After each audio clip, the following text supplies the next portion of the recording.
This is Radio Now 95.3 FM. Come for the news, stay for informed conversations. Welcome back into it, right here on your Beyond the News station, Radio Now 95.3 FM Lagos. It is Entertainment Now. Today's conversation talks sound design. We're speaking with a composer. We're speaking with somebody who is in the business of putting sounds to the back of everything that we watch. I realize how ambiguous that sounds, but you get that in a moment. His name is Ava Momoh. He is the composer of a number of things. Everything from TV series such as The Anomalous to Old Town, Collision, Over the Bridge, and quite a number of others. I hear that he's also behind the Lost Days, something about the Briggs. Now, that's a personal favorite of mine. A Downfall Christmas, Criminal, A Father's Love. You know what? I'm just going to invite the man in himself, because at this rate, running through his credits is going to take us longer than we have time for in the conversation this morning. Mr. Momoh, good morning. Yeah, thank you for having me, guys. An absolute pleasure to have you with us. Thank you. I want to start with, first of all, a lot of the time when we talk movies, the first thing people think, actors. Mm-hmm. Next, they think about the video itself, the director of photography. Yeah. The director comes third. Mm-hmm. And then they eventually say, so there's music. Yeah. And in that order, that's really how we approach it. Mm-hmm. But for insiders, you know that it is the composition is as important as the lines. Yeah. It helps to carry the scene from one place to the other. Why do we never actually pay attention to sound designers and composers? That's a good question. I ask myself that same question all the time, because I tell people, if you really want to know how important music is or how important good sound design is, you need to watch a movie without music. Imagine your greatest movies like, The Matrix or in Inception. Anything from the Marvel Universe. Thank you. Anything. Imagine watching those movies without music or without proper sound design. You would honestly just feel like it'll be the most boring thing ever. So, while sometimes people do acknowledge music, which is good, they only acknowledge the sound design when it's bad. They want to point it out. Oh, this thing is not good. What's this? What kind of sound is this? But when it's good, you are really just entrenched in the emotions. You are just following the story, and then you find out, I love this movie so much.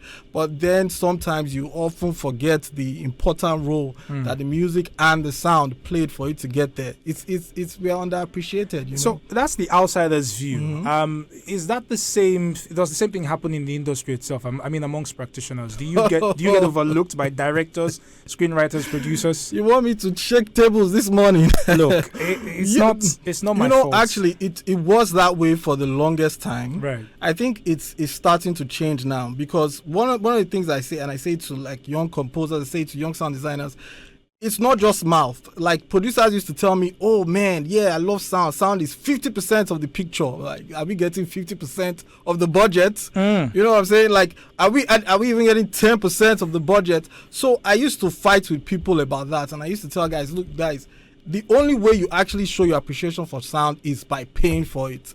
And that's why you see that you're seeing a lot of stuff now where people are actually paying for sound. So sound in Nollywood has improved dramatically, because directors and producers have started appreciating the work that goes into it. Right. It remains for the public to appreciate it, which is why, for example now, like premieres and stuff, you see the actors go, everybody, oh my god, hey, yes, oh Ramsey, take a picture, and then the sound design guy will come, nameless, faceless. Exactly. They'll be like, who sent me to come to this premiere like this? Right. So now, while people in the industry are starting to appreciate it, I think the general public needs to appreciate it more. You get? That worries me in a lot of ways, because when we think about sound, especially as it has to do with movies, one name, Hans Zimmer. Yeah. Every single day. And that's a worldwide name. Yeah. How come in Nigeria we know Hans Zimmer, we don't know Ava Momoh, we don't know all the other people? Well, it's an industry thing. Do you get? Like, if you when you say industry, sorry to cut you short, are we talking practitioners, or are we talking award ceremonies as well? Yeah, thank you. Both. Like award ceremonies, the AMVCAs just created a category for best score. Oh, wow. Yes. Now, last year, this was this year. Last year, I was nominated for Over the Bridge, but they just lumped everything up under Best Sound. It's like, okay, if you worked on the score, if you worked on the sound, we're just lumping you up together. But now they had to create its own category for Best Score. And how long has that thing been going on? Like 10 years. You get many, even the AMA Awards, there's no category for Best Original Score. So it's time for people to actually appreciate and understand, because to score film is not easy. It's extremely hard work.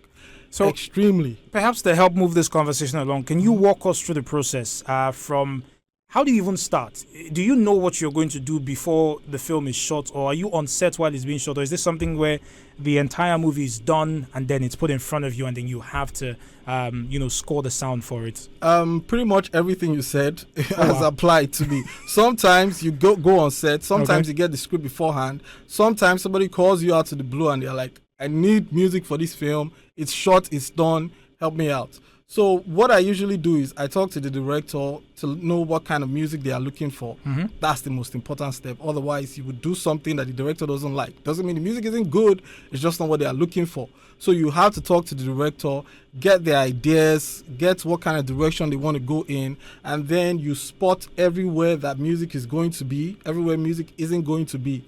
And, you might have like 60, 70, 50, 40 places where there's music, some for a minute, some for 10 seconds. It's a whole thing. And then you start creating the music for each and every one of those scenes. You have an underlying theme that you work with to go with in every scene.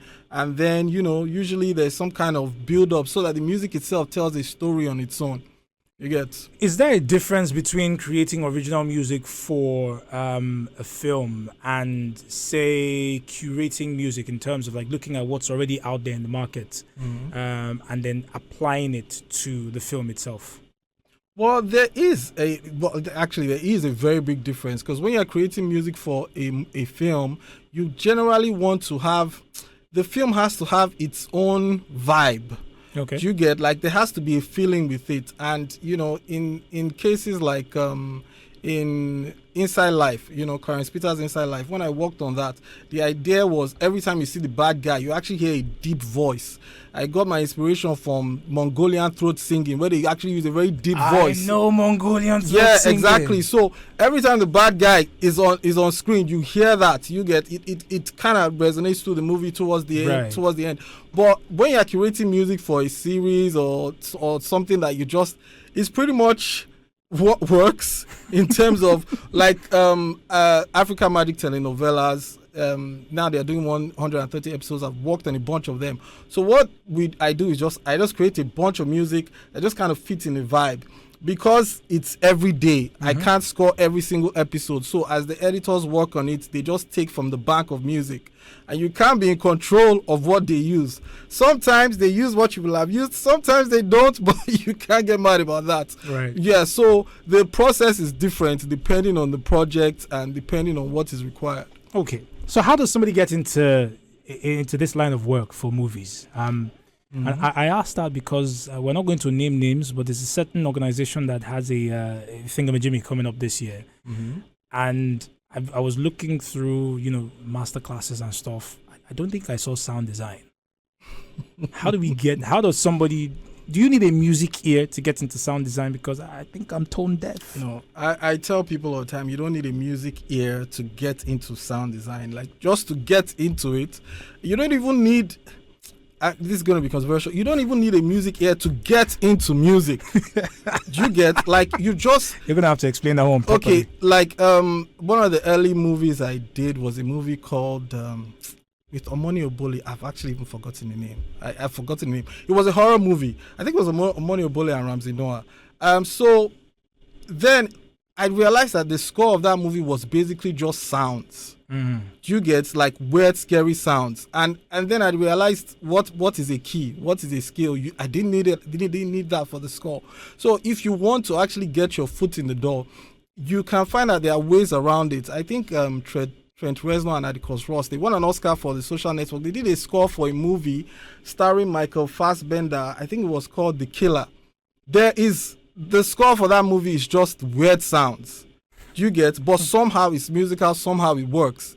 You get, as long as you have an interest in it, as long as you are passionate about it, you don't need to have a musical ear. You can build that as you go into it. Do you understand? Eventually you need it, but you don't need it to start. Well, yeah. I'm not going to switch career paths anytime soon because there's a part of me that says you can do all things, but this won't mind your business.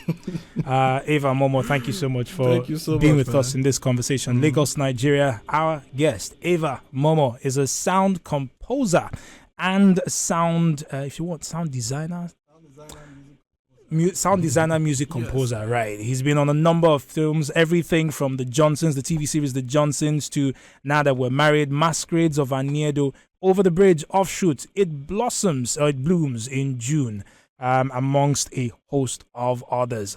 You're still listening to Radio Now 95.3 FM Lagos. You're beyond the news station. In a few short moments, it'll be News Extra. News Extra today focuses. This is Radio Now 95.3 FM. Come for the news, stay for informed conversations.